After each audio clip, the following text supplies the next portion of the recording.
we put projections together. We get in, start uncovering walls. I mean, it's going on our project right now, right? We thought we can get away with maybe 50, 60 grand. My contractor calls me, says, hey, just so you know, your like drywall's falling apart here. There's just no way to save it, right? And there you go. There's a change order for 10, 15,000 bucks. So it's not like it's unexpected. I mean, we obviously prepare for that. We're pretty well capitalized on all of our projects, but it's just something that you learn as you go through many of these types of renovations. Welcome to the How to Scale Commercial Real Estate Show. Whether you are an active or passive investor, we'll teach you how to scale your real estate investing business into something big. Lior Rozhansky is a multifamily investor focusing on buying apartments in one of the most expensive markets, Boston. They do a lot of heavy value-add projects, and they specialize also in heavy construction. Lior, welcome to the show. Thanks for having me on here. I'm super excited, big fan of the show, so this is awesome. Awesome, Lior. I appreciate you listening and tuning in. The pleasure is mine to have you on today. There are 3 questions I ask every guest who comes on the show. In 90 seconds or less, can you tell me, where did you start, where are you now, and how did you get there? Yeah, so in 90 seconds, we're going to do this.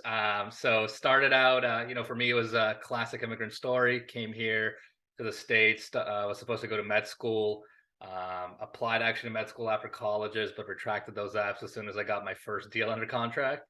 And then I've kind of just flown off since, right? We, tackled a few condo developments, realized that I didn't like that game. Started doing value add projects over the next couple of years in different neighborhoods around the Boston area, kind of more developing areas. And then over the last couple of years, I've really switched to, upper class B, class A locations in Boston. So some of the priciest real estate around. And, I've taken that experience from early on doing condo developments on the construction side. Today, we do a lot of heavy value add projects. And basically buying anything from small to mid-size to even larger multifamilies around the Boston area. And every market obviously is different. And I know Boston obviously is a much older market than some of the other places where stuff is being built. So give me, and not that this matters too much, but really just give me an idea of like the size of a project. Like, are the projects smaller in your area just because of the age of the stock, or what's that look like? Yeah, I mean, we don't have huge complexes here, right? Like if you go, I've taken plenty of apartment tours in like the South, Texas, Florida, where you can go to 200-300 apartment communities, right? That just doesn't exist as much in Boston. A much smaller product typically. Yeah. Here a 20 to 30 unit deal is a pretty significant size. That's right. Pretty good size here. So yeah, it's a different landscape. It's a different landscape, but it's no less complex, I would argue. I mean, in fact, I would probably say it's harder on some of these, 20 and 30 unit properties you're dealing with in Boston than a 400 unit property in Houston, just because, you're dealing with 150-year-old housing stock. Yeah, I mean, all the product here is super old. A lot of these assets have also been owned by the same family for generations, right? So it's not like they deploy CapEx into them every 10, 20 years. So you have no idea what you're buying behind the walls. So yeah, you got to be real good at what you do here to buy that kind of inventory. Right, absolutely. No, that's a skill set that I'm sure you have earned with a few stripes along the way. So tell me, how do you remain competitive, or what's your competitive edge in a market like this? Yeah, I mean, first of all, I've been operating solely in this market for, since I've started, which is about 6 years now, right? So I know the neighborhoods like the back of my hand. We know exactly where we want to invest, what streets we want to be on, what streets we don't want to be on, what type of inventory goes faster on the rental side, on the sales side, right? So I mean, we know this market in and out. That's probably one of our biggest advantages.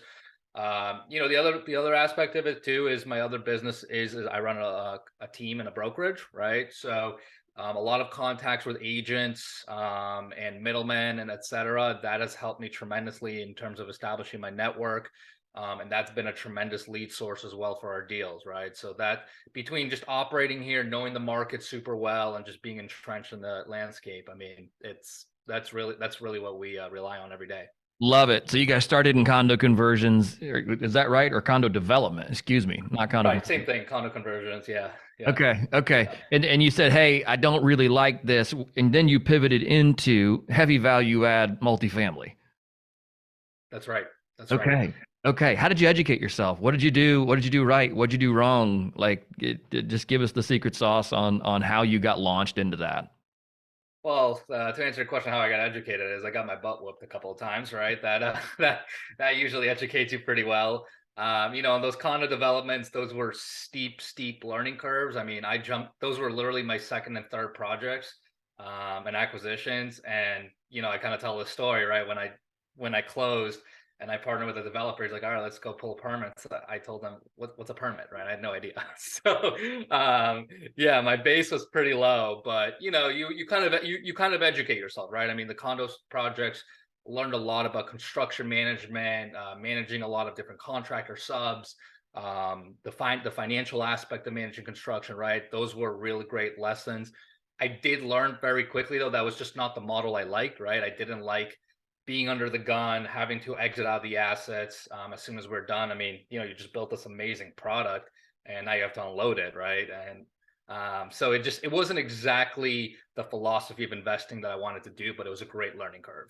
Yeah, absolutely. What's been the most valuable lesson you would say that you've learned that you wish other people knew when they were starting out in something like this? Uh, Multiple, but first is again depending on your model, is construction, right? I mean that was a very steep learning curve. It's not easy to go through the gut rehab process, pour additions, right? Go to understand the permitting process one needs to go through, especially in a city like Boston, which is not known to be an easy city to permit stuff in. Right. So that's definitely one big thing. The financial management and understanding how to manage accounts, how much liquidity you need, draws, everything. I mean, that's an art in its own, right? Is creating budgets and making sure they're strategically structured. There's kind of a lot of pieces in and out of the details that can really make a break on a lot of projects. And was this? It sounds like you kind of just built this while you were flying it.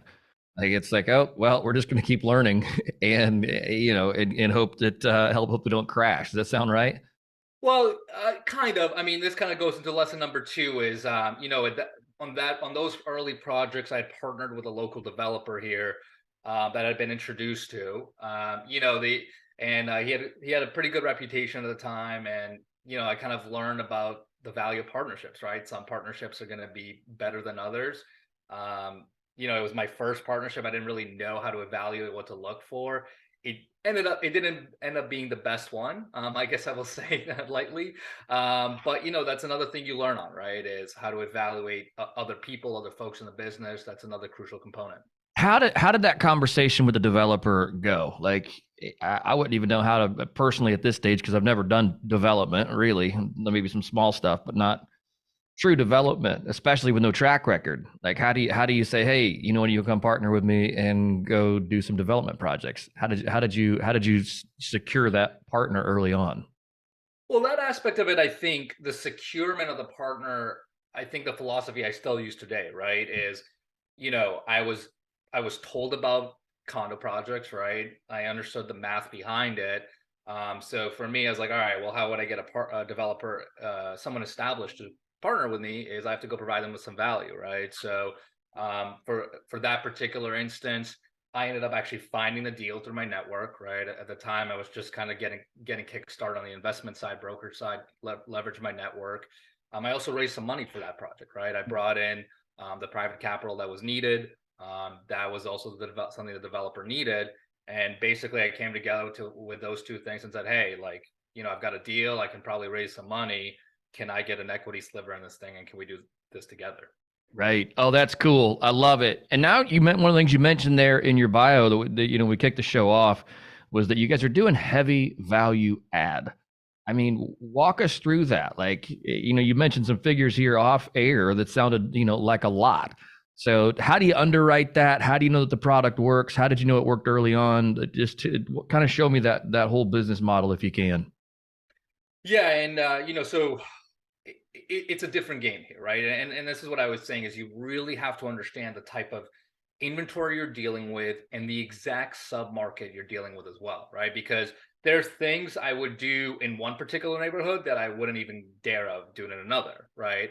But in terms of how do you know? Well, you kind of walk inventory and you start to get a good feel of like, okay, I mean this property clearly has not been updated in 50, 60 years. Electrical plumbing is probably shot. We need to figure that out, right? Do we need to go in only mechanicals? Can we spare anything? And a lot of time it's just as much art as it is science, right? I mean, we put projections together, we get in, start uncovering walls. I mean, it's going on our project right now, right? We thought we can get away with maybe 50, 60 grand. My contractor calls me, says, hey, just so you know, your like drywall is falling apart here. There's just no way to save it, right? And there you go. There's a change order for 10, 15,000 bucks. So it's not like it's unexpected. I mean, we obviously prepare for that. We're pretty well capitalized on all of our projects, but it's just something that you learn as you go through many of these types of renovations. Yeah, I can only imagine. What about, how do you underwrite for that? I mean, I guess you just get used to it. You just put a fudge factor in there. It says, okay, well, here's our budget, and here is our budget times 1.4 or whatever your number is. And if you stay under that, I guess it's all good. Yeah, I mean, typically we're pretty good at getting at a decent estimate. I mean, we'll usually, yeah, like you said, there's a fudge factor, usually it's say 10, 15%. We kind of know, what, that there might be things uncovered. And that factor will also increase or decrease depending on the type of inventory we're buying, right?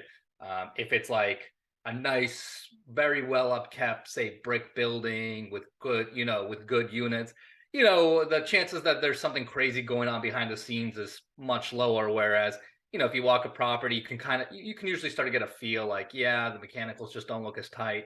There's probably going to be good chance that things are gonna, kind of skid left a little bit. You kind of figure that you're going to need a little bit more capital, just to protect yourself on it. What about tenants? Like when you go into a heavy value add project, especially something like this, I mean, do you guys keep the tenants in the building? And maybe every project's different, but is that something where you just everybody has to move out and you start over, or how does that work for you? Yeah, every project's definitely different. I mean, on the larger stuff, obviously, we don't want to, we don't want full vacancy, right? That would bleed us out dry pretty quick. Right. And that's also an art, right? Because especially if you're doing heavier mechanical work, let's say you're doing stuff on the third floor, and let's say you have a tenant on the second floor, you want to install a laundry in unit, and you gotta run a new stack. Yeah, it becomes very, it becomes a lot of coordination, right? So having a solid team has really been key for us. We've got great contractors, great GCs, great PMs all around, right? And there's a lot of coordination between tenants, contractors, us, making sure that we can properly do the work as needed around different units and tenants. I would imagine that just tenant relations on those projects is a full-time job for one, if not more than that, team members. It is. It really is. And it's tough, right? Because you obviously your best to control the situation, right? Control the work site, make sure it doesn't spill out any damages. But there's unfortunately things do happen, right? I mean, construction is construction, renovation is renovations. And it's just the quality of the team and the quality of communication, right? I mean, making sure everyone's aligned on the same page. If we have to give, if it's on us and we screwed up, we'll give that incentive to the tenant, right? We'll do what is right. But yeah, it's definitely all hands on deck. A lot of moving pieces all at once. What's a project you're most proud of? Oof, good question. I just finished stabilizing a property I bought last fall. It took about a year to stabilize fully, and kind of have to shuffle tenants in and out. And again, pretty heavy value add. We ended up spending about 65,000 per unit. And it was just a lot of coordination between existing tenants, moving them out, getting in, doing the renovations, leasing them out. And it was, there was also other issues going on. I mean, Boston's a very political city, right? So there's always that aspect of it that you have to kind of manage, make sure that you're, finessing properly. So yeah, just to say it lightly, right? So yeah, that's a project that took a lot of effort. Multiple emergency calls because of issues that could have been controlled and issues that could not have been controlled. and you got to cross the finish line on those. But I will say this all sounds like it's a lot of headaches and nightmare situations. And it certainly comes across, but the end product is certainly worth it, right? I mean, the type of real estate we're buying, locations we're buying is just some of the best in my opinion.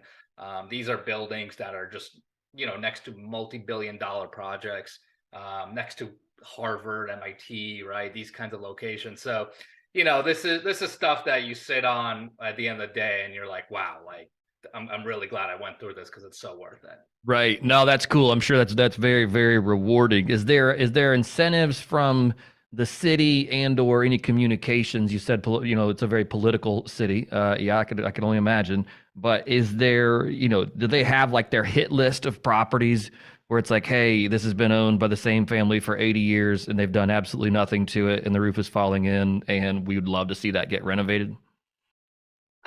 Kind of. I mean, from my experience, and each municipality here is obviously different, but some municipalities will send building inspectors at random, right, to just check all sites, and you kind of just have to be prepared for that kind of stuff, right? So it's working with the city officials, making sure that you're doing your best that you're running a clean job site, that everything's kind of clean, up and running. You're communicating if there's any issues or questions, right? So it's more just on the communication and alertness side really than anything else. I was really thinking of, and forgive me, my question wasn't clear, but I was thinking of from the acquisition side. Like, is the city actively saying, "Hey, we want to, renovate these number of buildings because these are things that are kind of on our codes hit list that are of just kind of buildings that are out of code, all that sort of thing," or is that just not the way that works there?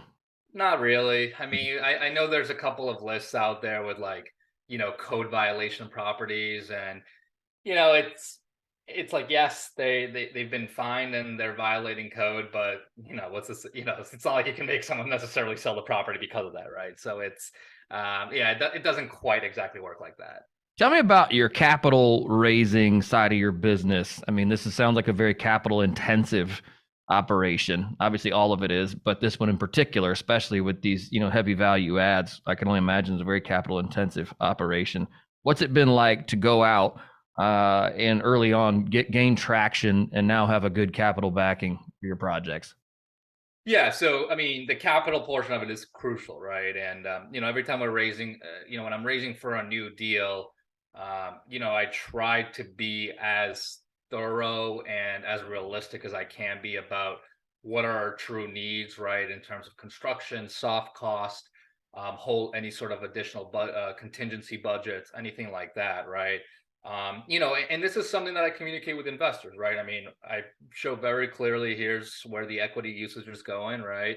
And if we want to achieve our business plan, this is the amount of capital that's going to be required, right? But again, at the end of the day, it all kind of boils down to explaining what the strategy is to investors, explaining the upside, explaining why we're going through this hassle, right? It's not like we're just doing it for fun. It's the nature of the business, right? If you're going to buy property around, that's 150 years old and you want to invest in this kind of stuff, you're going to have to go through it. So let's make sure we're tackling it strategically.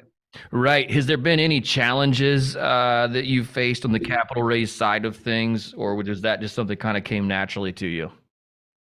No, I mean, that's also been a learning curve, right? And, it's these kinds of investments from an LP perspective is maybe a little bit different than a traditional syndication, right?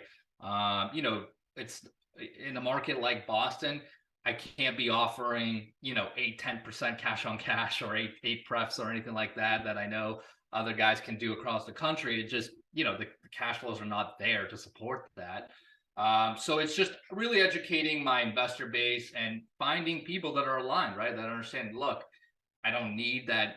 I'm not necessarily playing a chase yield game right now, right? I want to invest in like some real quality product and quality locations.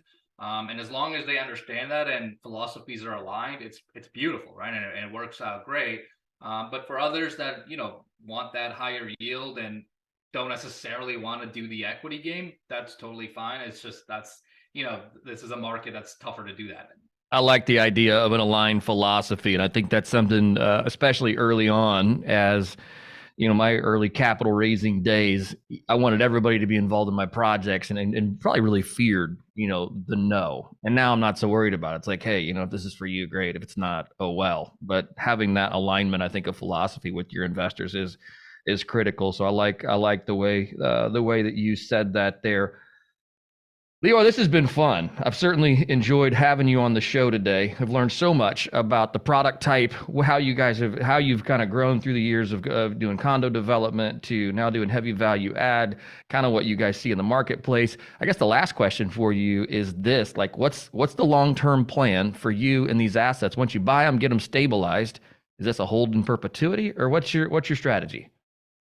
Yeah, I mean, my general philosophy and the reason I got into the business and investing, particularly in Boston, is I am a huge believer in these kinds of markets, right? And this is the stuff that I kind of call indestructible, right? I mean, I want to sit on this for as long as possible. That being said, of course, I mean, when you've got LPs and capital with you, you got to make sure you're treating it responsibly. So, ideally we are able to exit out and through a refinance, right? Obviously return capital that way and then sit on assets longer term.